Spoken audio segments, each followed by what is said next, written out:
일곱째 날에 백성 중 어떤 사람들이 거두러 나아갔다가 얻지 못하니라. 여호와께서 모세에게 이르시되 어느 때까지 너희가 내 계명과 내 율법을 지키지 아니하렸냐.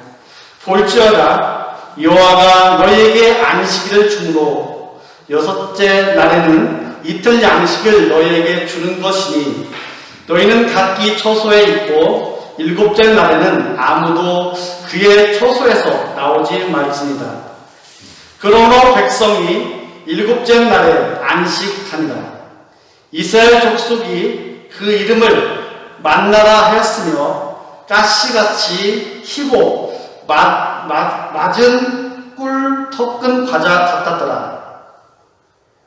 모세가 이르되 여호와께서 이같이 명령하기를 이것은 오멜에 채워서 너희의 대대 후손을 위하여 간수하라. 이는 내가 너희를 애굽 땅에서 인도하여 낼 때에 광야에서 너희에게 먹인 양식을 그들에게 보이기 위함이니라 하셨다 하고, 또 모세가 아론에게 이르되 항아리를 가져다가 그 속에 만나 한 오멜을 담아 여호와 앞에 두어 너희 대대로 간수하라. 아론이 여호와께서 모세에게 명령하신 대로 그것을 증거판 앞에 두어 간수하게 하였고, 사람이 사는 땅에 이르기까지 이스라엘 자손이 40년 동안 만나를 먹었으니 곧 가나안 땅 접경에 이르기까지 그들이 만나를 먹었더라. 오멜은 10분의 1 에바이더라. 아멘. 만나를 통해서 우리가 매일의 영성을 배웠다면, 안식일은 하나님을 주권자로 인정하는 하나님의 백성들이 자신을 위한 일용할 양식을 위해서 노동하는 것을 포기하고 하나님이 내 주인 된 것을, 하나님이 나의 주인 된 것을 기념하는, 그리고 그것을 기억하는 날이라고 하는 것을 알 수 있습니다. 그런 마음에서 진정한 쉼을 우리는 얻게 됩니다.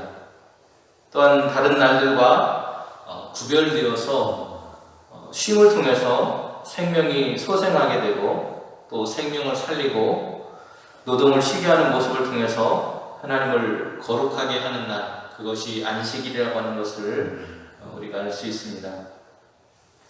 그렇게 그날에는 들판에 나가서 만나를 거두려는 노력도 해서는 안 되고 또 거둘 수도 없습니다. 그럼에도 하나님의 말씀을 믿지 못하고 여전히 들판에 나가는 불신앙적인 모습을 지닌 사람들이 있었다라고 하는 것이 우리를 안타깝게 합니다. 오늘 본문의 말씀을 통해서 하나님께서 만나 항아리를 준비하게 하신 의미에 대해서 생각해 보려고 합니다. 오늘 함께 읽으실 말씀 같이 한번 읽어보겠습니다. 30절의 말씀 읽겠습니다. 또 모세가 아론에게 이르되 항아리를 가져다가 그 속에 만나 한 오멜을 담아 여호와 앞에 두어 너희 대대로 간수하라. 아멘. 저희가 신광야에 들어온 지가 6주가 됐습니다. 6번째 주일이 됐어요. 신광야에 들어온 6주 동안 우리가 하나님의 말씀을 만나와 또 메추라기 이야기를 통해서 함께 나누고 있는데요. 오늘은 안식일과 불순종하는 백성들에 대한 이야기가 진행되고 있습니다. 27절부터 30절까지 그런 내용 속에 그런 이야기들이 되어져 있어요. 그래서 하나님께서는 백성들이 과연 언약을 맺을 만한 자격이 있는 사람들인가 시험하고 계시는 것을 볼 수 있습니다. 백성들이 이런 하나님의 시험에 통과하지 못하게 됩니다. 모두가 그런 것은 아니었지만 일부의 백성들이 행하는 그런 불순종의 모습 때문이었습니다. 어떤 사람들은 지도자들에 대해서 이 그림 파란색하고 노란색으로 되어져 있는 사람을 표현한 이 모습을 보시면 손가락질을 하면서 원망하고 있는 사람들의 모습을 볼 수 있습니다. 바로 모세와 아론을 향해서 원망하고 불평했던 사람들의 모습입니다. 이런 사람들도 있었던 것뿐만이 아니고 어떤 사람들은 애굽이 더 좋았다라고 하는 그런 사람들도 있었습니다. 오른쪽에 그림을 보시면 하늘에서 뭐가 떨어지고 있어요? 동전하고 지폐가 막 떨어지고 있죠. 애굽에서의 그런 삶이 물질적으로 풍요로웠다라고 하는 것을 그곳은 물질적으로 너무 풍요로운 곳이었어 라고 하는 그런 그리움을 가지고 있는 사람들도 있었다는 겁니다. 그들은 하나님에 대한 지식도 믿음도 부족한 상태의 사람들이었다는 것을 이 두 가지의 모습을 보면 알 수 있는 것이죠. 모세가 만나를 아침까지 남겨주지 말라고 한 것에도 온전하게 순종하지 못하는 사람들의 모습을 보게 됩니다. 뭐라고 써 있어요? 같이 한번 읽어볼까요? 내일에 대한 염려.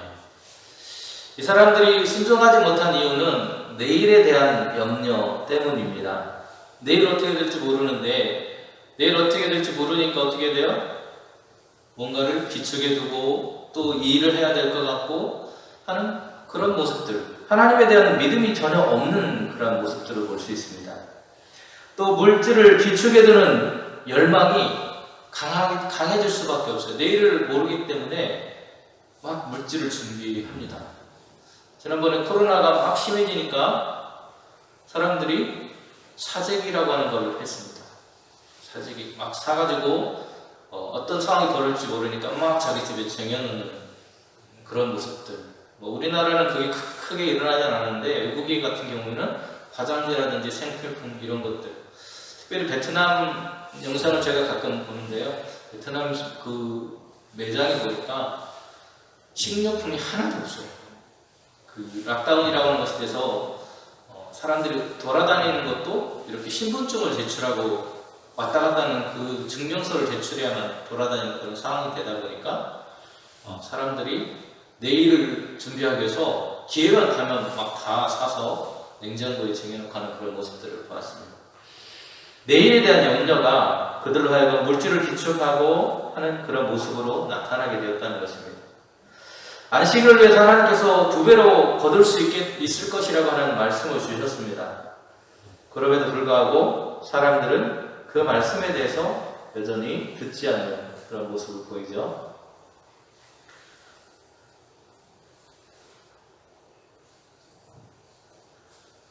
같이 한번 읽어볼게요. 27절 말씀입니다. 7째 날에 백성 중 어떤 사람이 거두러 나갔다가 얻지 못하니라. 이것이 백성들의 모습이에요. 하나님께서 2배로 줄게, 내일은 나가지 말라고 분명히 하셨음에도 불구하고 어떤 사람이 있었다는 거예요? 거두러 나간 사람이 있었다는 겁니다. 이런 사람들에 비해서 하나님은 뭐라고 하시는지 보겠습니다. 27절 말씀 같이 한번 읽어볼게요. 어느 때까지 너희가 내 계명과 율법을 지키지 아니하려느냐. 28절 말씀입니다. 27절 아니고요. 27절에는 백성들이 하나님 말씀에도 불구하고 그걸 믿지 못하고 거두러 나가서 거두지 못하는 모습. 28절에서는 너희가 그러면 그렇지, 그러면 안 돼 라고 하는 그 모습. 그래서 내 계명과 율법을 언제 지키려느냐 하는 하나님의 책망의 모습을 볼 수가 있습니다. 이런 위에 나오는 백성들의 그런 모습은 모세로 대표한 백성들의 그런 모습이라고 말할 수 있겠습니다. 과거의 습관에 빠져서 내일도 당연히 만나가 우리에게 내려질 거라고 하는 그런 생각 때문에 그들은 모세가 말하는 것을 믿지 않았다는 거예요. 그냥 귀담아 듣지 않습니다. 모세를 향한 백성들의 그런 태도, 하나님의 말씀에 대해서 불순종하는 그들의 모습을 볼 수 있습니다. 또 아래에서는 하나님의 명령을 어기는 사람들은 일부의 사람들이에요. 이스라엘 백성들 중에서 모든 사람들이 하나님의 말씀을 어긴 것이 아닙니다. 대부분 사람들은 잘 지켰습니다. 그런데 일부의 사람들이 하나님의 말씀을 지키지 않았을 때 하나님은 뭐라고 말씀하냐면 그 사람들을 향해서 어느 때까지 계명과 율법을 지키지 아니하느냐 말씀한 게 아니라 이스라엘 민족 전체를 향해서 너희가 라고 말씀하고 있다는 것입니다. 한 개인을 책망하는 것이 아니고 하나님은 이스라엘 백성 전체를 책망하고 있어요. 이상하지 않습니까? 하나님은 그런 분이었다는 것입니다.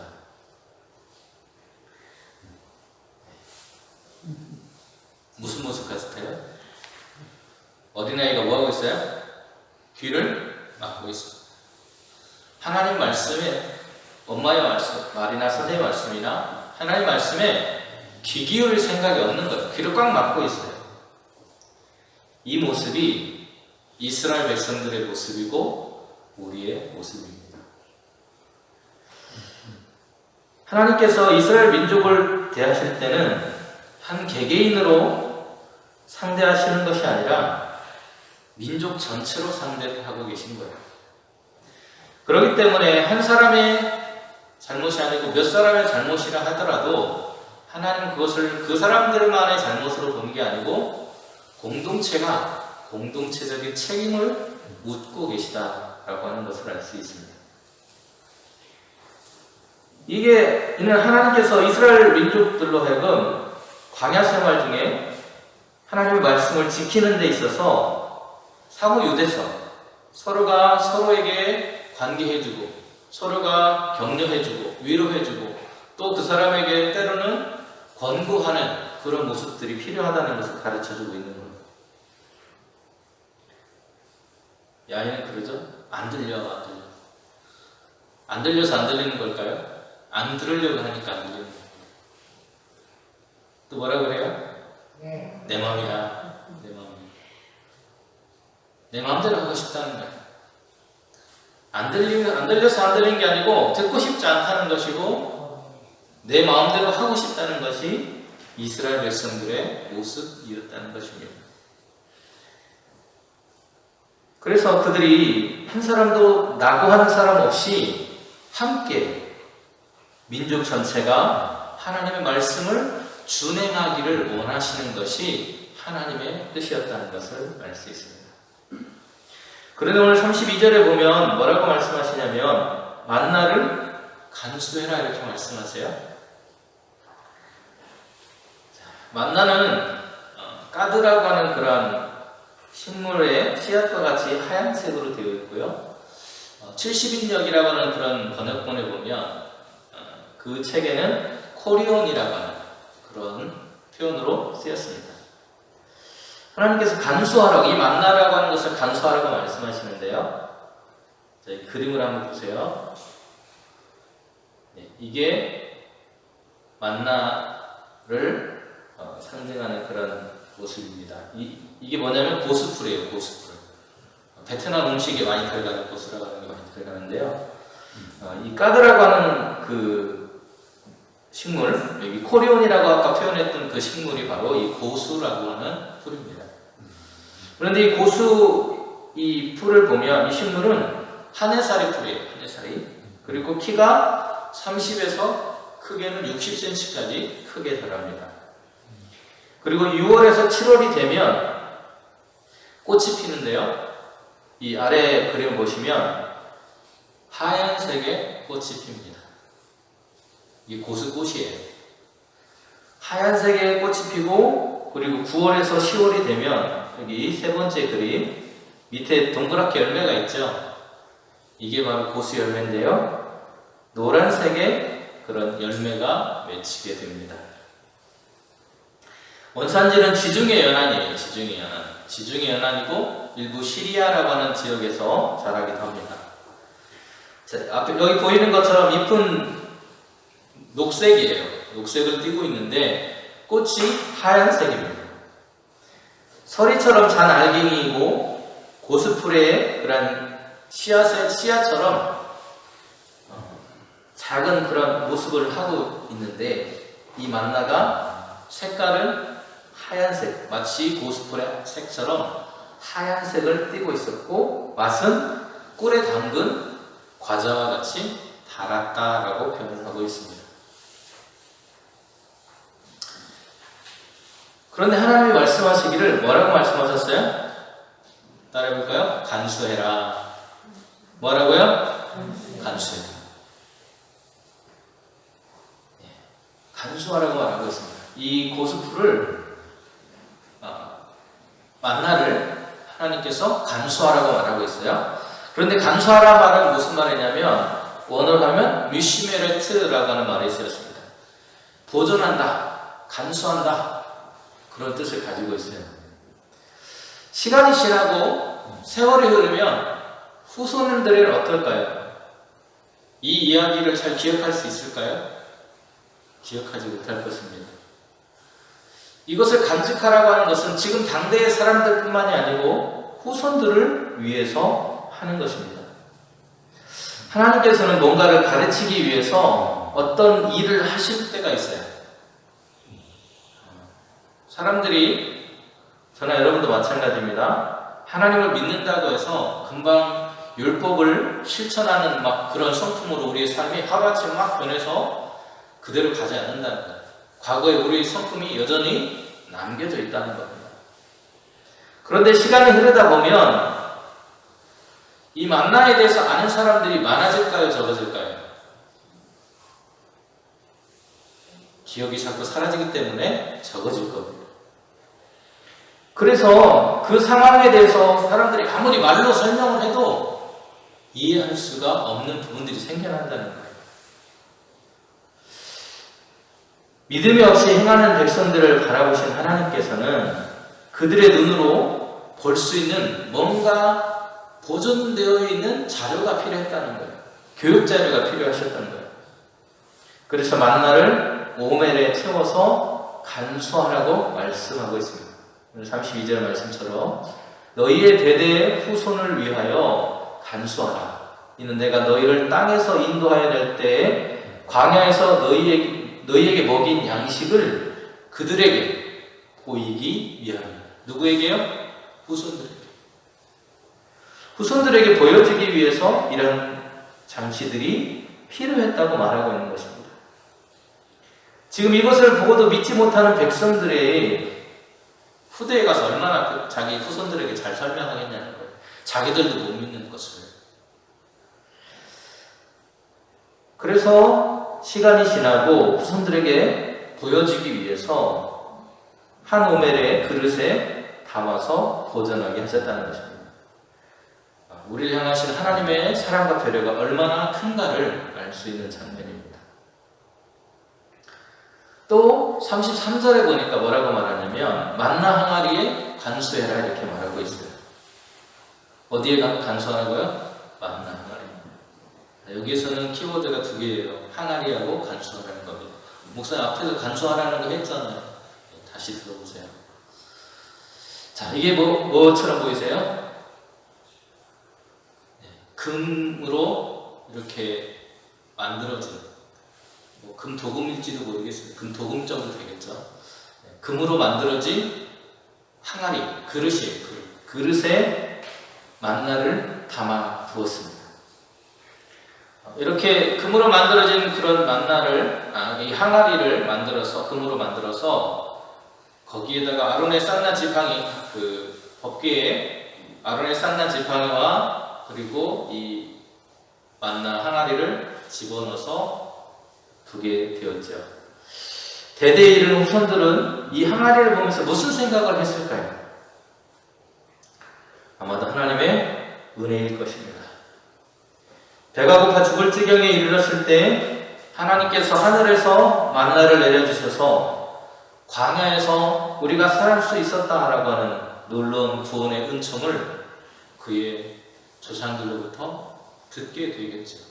그리고 그 만나의 항아리를 바라보면서 그 안에 담겨있는 것을 바라보면서 이것이 정말 하나님의 은혜였구나 라고 하는 것을 생각하게 될 것입니다. 또 하나님의 은혜를 은혜인 줄로 깨닫지 못한다는 불민함, 그들이 어리석고 둔하여서 민첩하지 못한 그 모습을 이 만나라고 하는 것을 바라보면서 그 이름을 통해서 다시 한번 떠올리게 될 것입니다. 그리고 그들의 어리석고 둔하고 민첩하지 못한 그 조상들을 택하셔서 자녀로 삼으시고 제사장 나라로 세워주신 하나님의 역사는 후세대가 대대로 익혀야 될 것이라고 하는 것을 그들은 그 항아리를 바라보면서 깨닫게 되었다는 것입니다.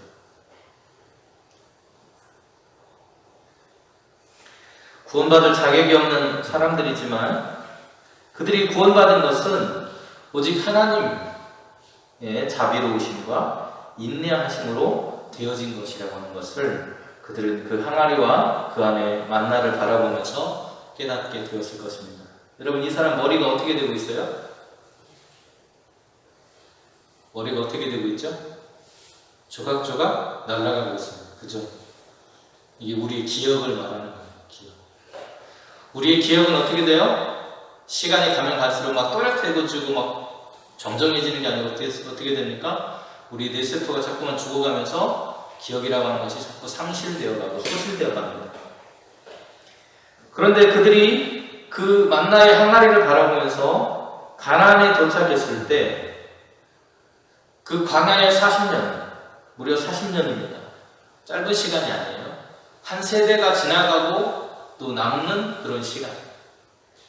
40년이라고 하는 세월 동안 하나님이 광야에서 그들을 만나를 통해서 먹이셨다는 것을, 그 하나님의 은혜를 기억하고 여기까지 우리를 하나님께서 인도해 주셨다는 은혜를 기억하며 살게 될 것입니다.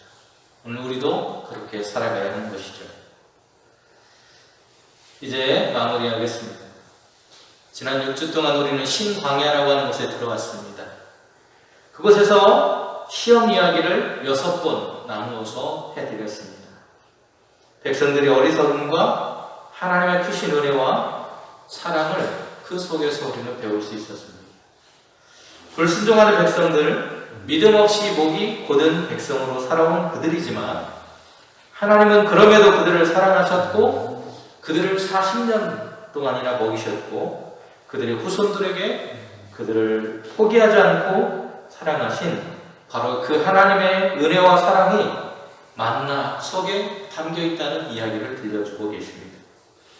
그리고 그 은혜는 여전히 과거의 이야기가 아니라 현재 오늘 우리의 삶 속에 주어지고 있다는 것을 후손들에게 가르쳐주고 그들도 그러한 믿음 가운데 살아갈 수 있도록 오늘 우리에게도 하나님이 그 은혜를 보여주고 계시다는 것입니다. 매일 순간 우리에게 주어진 것들이 하나님의 은혜라고 하는 사실을 잊지 않고 살아가는 저와 여러분이 되실 수 있기를 간절히 소망합니다. 기도하겠습니다. 은혜로우신 아버지 하나님, 지난 6주 동안 신광야 속에서 메추라기를 통해서 만나를 통해서 그들을 먹이셨고 그들의 불순종에도 불구하고 끝까지 그들을 사랑하시는 하나님의 사랑과 또 그들의 후손들까지도 챙기시는 하나님의 크신 배려를 우리는 다시 한번 만나게 됩니다.